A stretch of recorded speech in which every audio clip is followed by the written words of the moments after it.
Yeah, it looks awesome.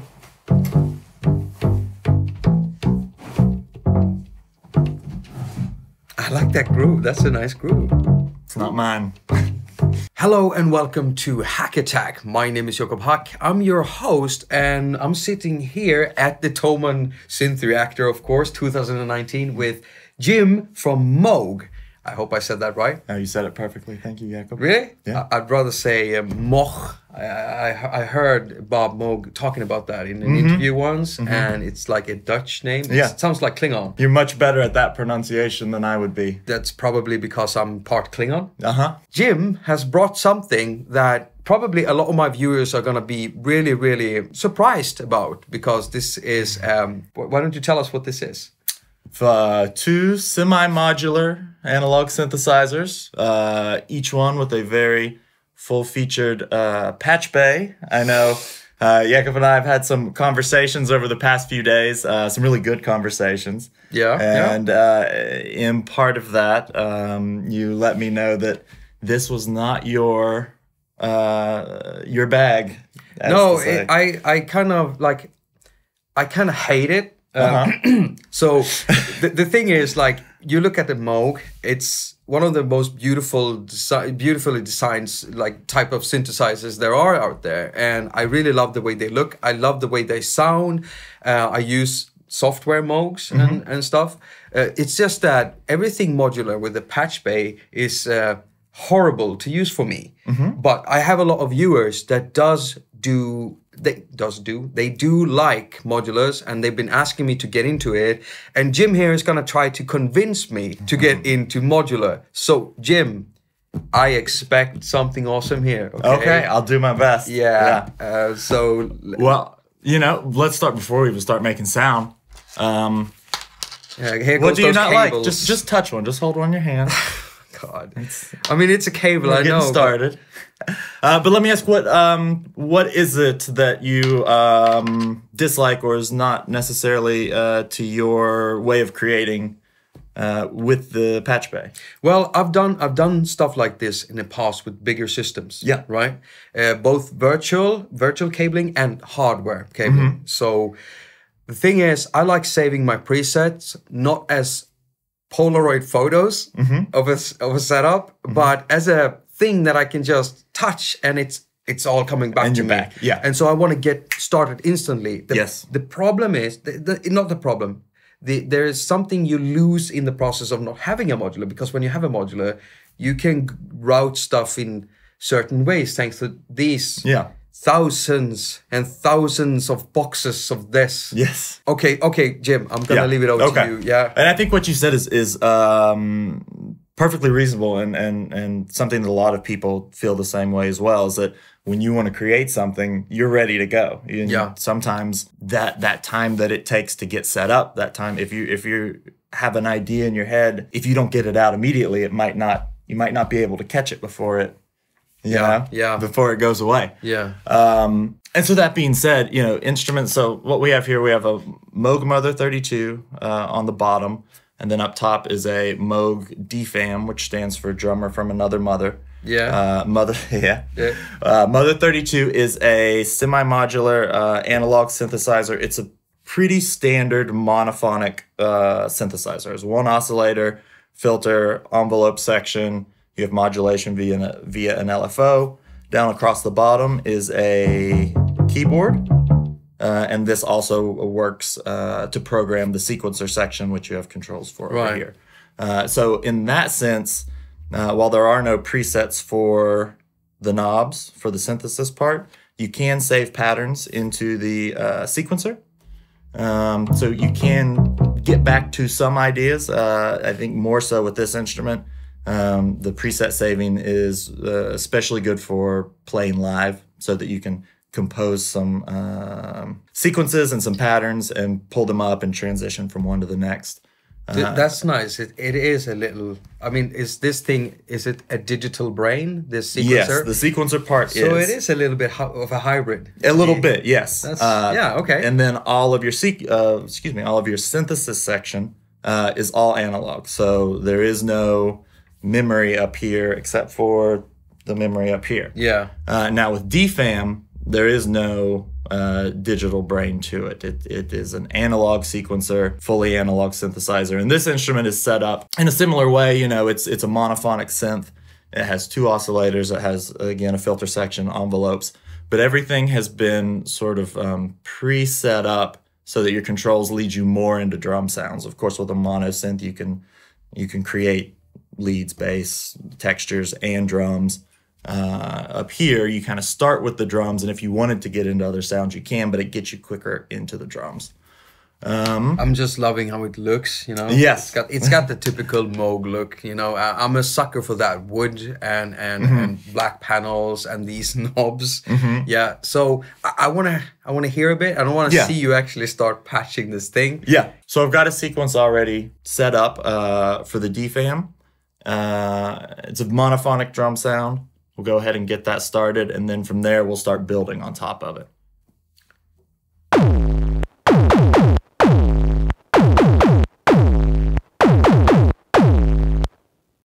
And so with this sound, you've already got, you know, some of that analog, you know, warm, kind of gritty, percussive sounds, and that's going to work well layered in with other instruments.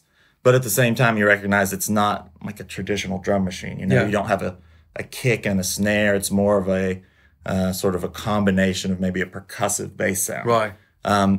So this would be one step where patching is going to be helpful, because by patching, I can take this instrument that is sort of pre-wired, and both of these synthesizers are, we call semi-modular, because without any patching, it still works. Right. You know, your oscillators go into your filter. Your amplifier is controlled via the envelopes, just like, you know, the synthesizers that we're all familiar with. Okay. But if you want to go further and you say, well, the way this is set up is good, it gets me started, but I wish I could do this. I wish I could have more of this type of sound. You can do that via patching. So if we want to have a snare sound right now, we'd have to do it by hand.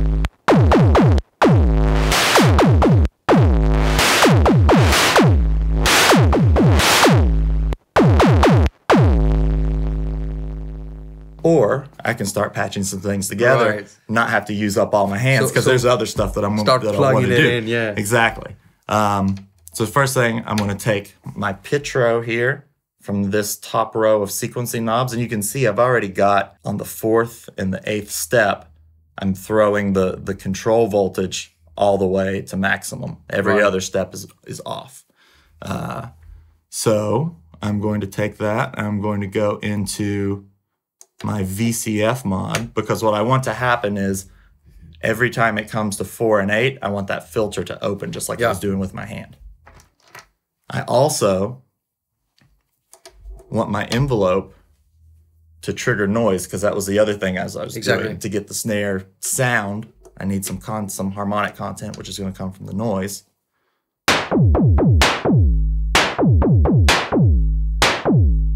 So right there, just from the 2 fairly simple patches, I've expanded what is a monophonic sound, and it's still monophonic. Yeah. But it's starting to have this feeling of being, you know, 2 different sounds to work with. I've also got another synth down here that we're gonna, you know, get some bass sounds so that we're not just doing drums. Yeah, I'm hoping for that. I can get the sequencer started. I don't have a sequence in it yet, but what it'll do is it'll start just playing the tempo.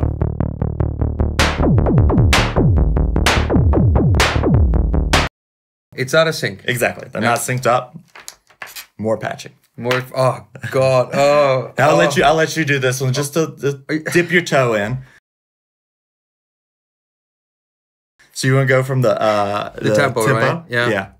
And what do I sing to? The trigger. The trigger. Yeah. All right. And it's actually, we've went backwards. We're actually going from the trigger out into the tempo. Yeah. Yeah. And so every time that this steps, it's going to tell this what the clock is.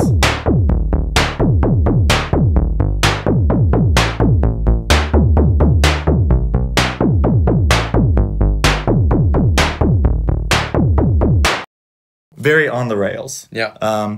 And you know what we're doing, you could do without patching without, you'd still want to sync with MIDI or something else. But if we wanted to get into some things that are a little more personal to the act of creation, then we would take this out. So one thing that's very fun, I believe, and pretty interesting with the DFAM in particular, it is an 8-step sequencer. Yeah. And a lot of times when you work with instruments, and you probably have a familiar experience, is there's sort of, you get into either being limited or being completely open. Yeah. And there are pros and cons to each approach. Yeah. Sometimes when you go to an instrument that's limited, you recognize quickly, oh, I have 8 steps. I can't, I can't go further than that. I can't go less than that. Or if you have too many options, you say, I get lost and I never get focused in. Yeah. With this 8-step sequencer, you can start to get into some interesting areas when you use the control voltages that come from either your velocity or your pitch row and allow that to control the tempo. We'll just go from the velocity and we'll say we want to have the velocity control the tempo. So now every time that the velocity knob is turned up, the tempo is going to go fast. And when it's turned down, it's going to go slow. It's probably not going to sound great with the sounds that we have in it, but I'll just show what that sounds like.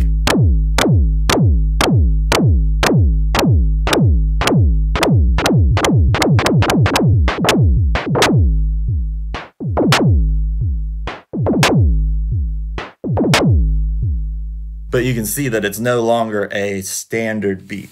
I'm starting to see something here, man. Mm-hmm. Okay, so this is the thing. I use a lot of modular synthesizers, actually, but not patched like this. Right. I use lists and I use matrices. The thing with matrices, it's really fast, and if you don't get like really what do you call, like, out of focus, if you don't lose focus and you look at all the directions you can go and you just follow the lines, like with the matrix proof, for instance.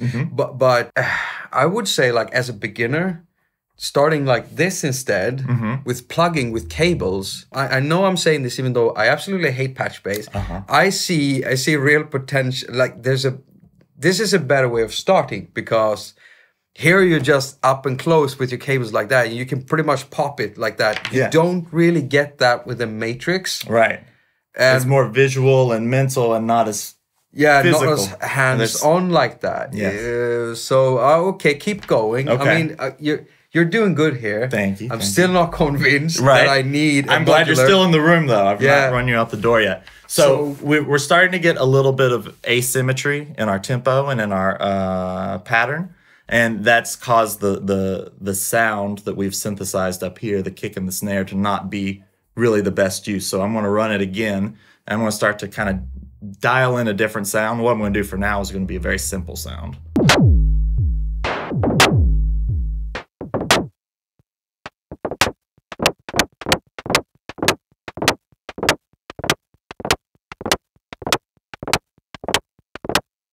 So we just got some clicks. It gets a little, it's starting to now sound repetitive again. Yeah.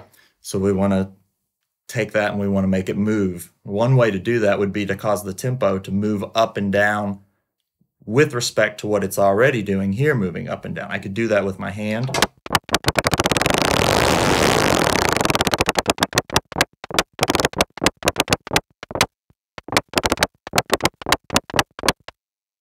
I could also take my LFO from the mother and I could have that control the tempo. But I still want to have this fast, slow, start, stop that I've already got here. But I've only got one jack. So I can't just say LFO out. That's not going to work. Yeah.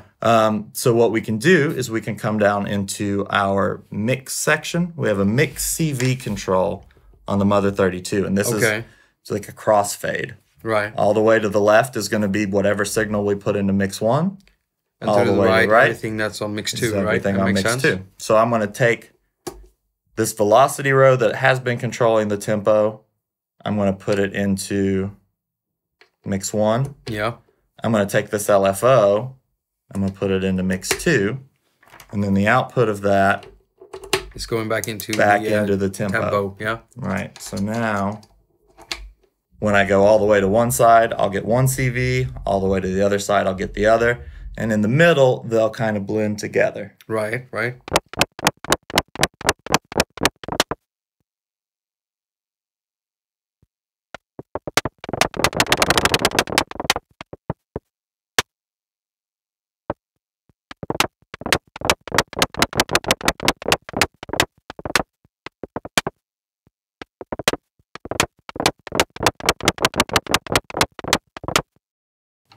Okay, so now we're starting again to get off of this very structured tempo and into something that starts to sort of flow in the wind a bit more. Okay, so I'm starting to have to hide my smile here. Okay. Yeah. And to be honest too, we're using the very simple, it's just clicks. Yeah, yeah. But they're starting to move in a way that is not I'm not directly controlling it. I'm not, when you play keys or when you hit drum pads, it's almost like there's no surprise to it, or there's less surprise to it.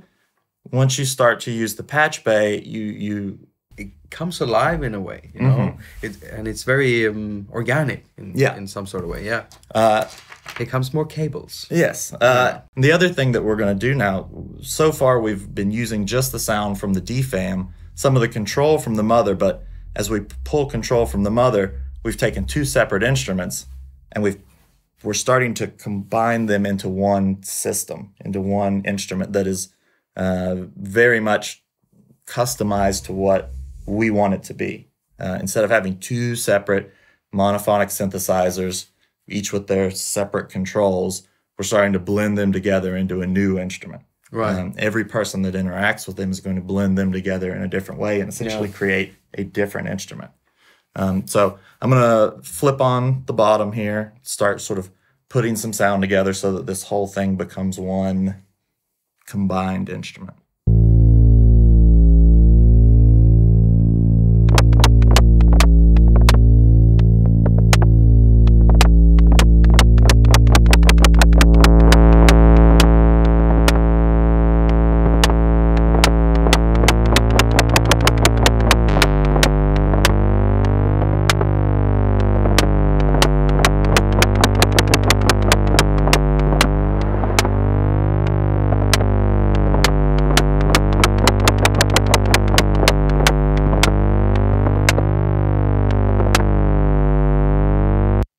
Before I do this, I'll tell you what I'm going to do as well. Yeah. Because I'm just using the noise so far from the DFAM, I have two oscillators up here that are unused. Yeah. I'd really like to thicken up the one oscillator down here. So that's why you were filling with the VCOs here. Yes. So I'm going to take the oscillator out of the DFAM. I'm going to put it down into the Mother 32. Right. I'm going to use the, it's labeled as a mix knob. Without being patched, it mixes between the sound of the VCO and the sound of noise. If I patch into the external audio input, that noise then becomes replaced with whatever I patch in. Okay, in this case, all it right. will be another oscillator.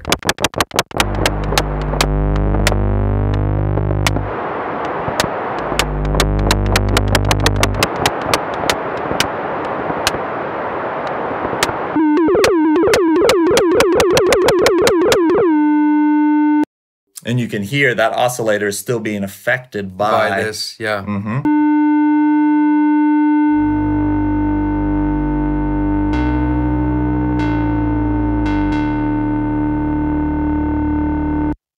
It's also not following the keyboard. No, here. but I actually like that sound. Yeah. That was really nice. Yeah. Funny enough, it was already tuned. I was thinking that I would tune it.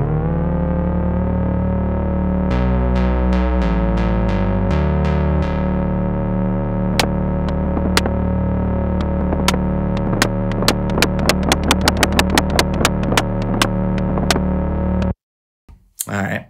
Next thing that we're going to do, so that I don't have to keep using my hand down here at the bottom, program in a little sequence.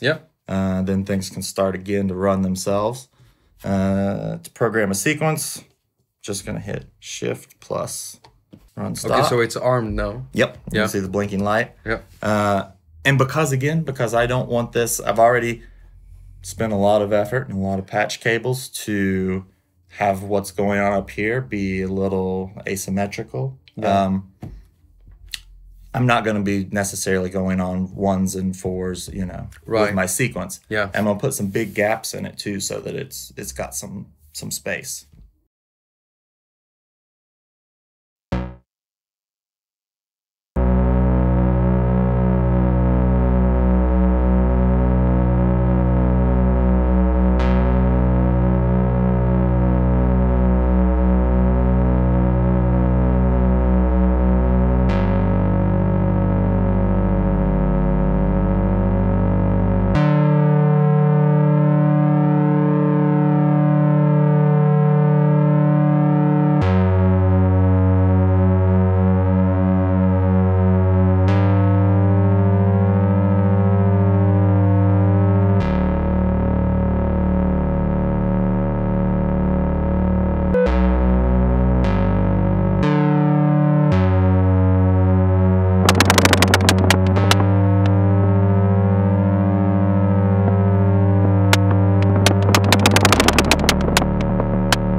So you can start to hear where this is going.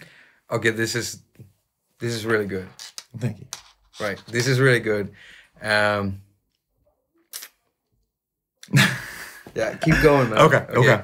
Even though we've, again, worked really hard to get this sort of asymmetrical thing going up here in terms of speeding up and slowing down and kind of not being... It still feels like this is one pattern and this is another pattern. The patterns themselves don't have anything. There's no conversation that's going on between the two yet. I've created some sounds that sound nice together, but as far as the movement isn't informing itself between the two. Now, one way that I can do that, there's a few ways, but I've kind of burned some of them already. Yeah, you know, it's full over here. We're using the mix from the tempo, right? Mm-hmm. Yeah.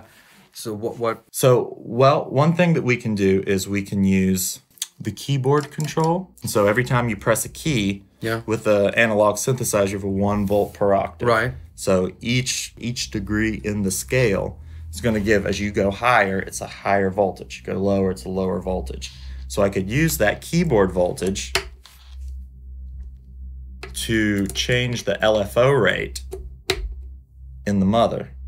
And the mother's LFO is also controlling the tempo of the DFAM. Yeah. So now as I go up, and you can even see here on the tempo, if I go up into a high octave, it's sped up. Yeah. If I go all the way up, it's faster. If I go down, it slows down. So now every time that sequencer goes to a new note, it's going to move, it's going to change the tempo of the LFO, and it's going to cause the DFAM to speed up and slow down that sort of moving pattern that it has.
That was so nice.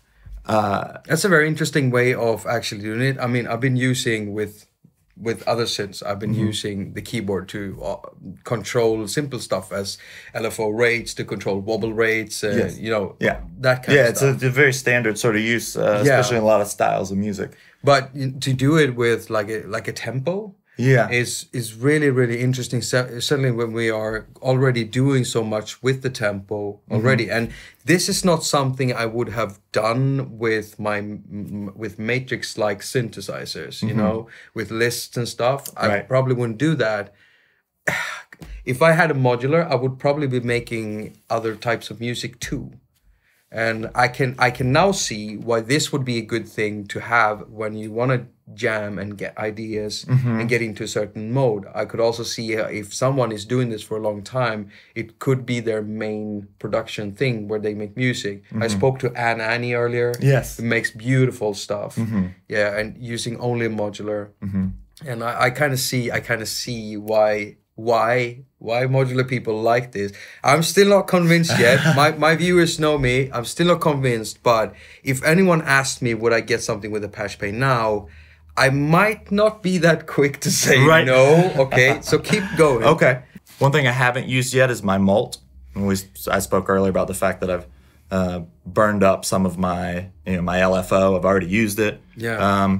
I would like to use it for something else because I think that what's going on up here with the tempo can get even more. And mult stands for multiplier? Exactly. Yep. So I'm going to remove the LFO that is in the mix, which is here. And when I multiply it, I'm going to go ahead and replace it with the first multiple back to where it came from. And then I'm going to use my second Here's another one. multiple. And I'm going to have now the LFO swinging the VC mix knob. Okay. So the LFO... Hey, getting tight there, right? It is. So now on one side of the VC mix, we have the LFO. On the other side of the VC mix, we have the control voltage that's coming out of, I believe, the velocity row, which is the bottom here. Where we've got, fast, slow, a little faster, a little faster. The LFO is actually going to move between itself and the other CV from the sequencer, and sweeping in between where they're combined. Okay. The other thing that we're going to do is we're going to start. We're going to start trying to get this the clicking up top a little more interesting. There's some cool aspects I think to just the clicking sound. It's almost like a typewriter. But we still have an oscillator that we're not even using, so we might as well get some of that involved as well. So once I get this going, I'm going to take my envelope down here so that every time a key press happens, we will also trigger some movement up here. I'm going to use the FM amount for oscillator 2. Frequency modulation amount? Yep. Okay. And we'll start playing with oscillator 2 to get some other sounds going. Right.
All right. You did an amazing job there, and this was a performance. This was a performance, man. It was really great. Do I want something with the patch bed home? Yeah, maybe. maybe. All right. Yeah. So well, thank you so much, Jim. Yeah. Thank you, Jakob. Thank you. And this has been Jakob haQ and Jim from MOOG.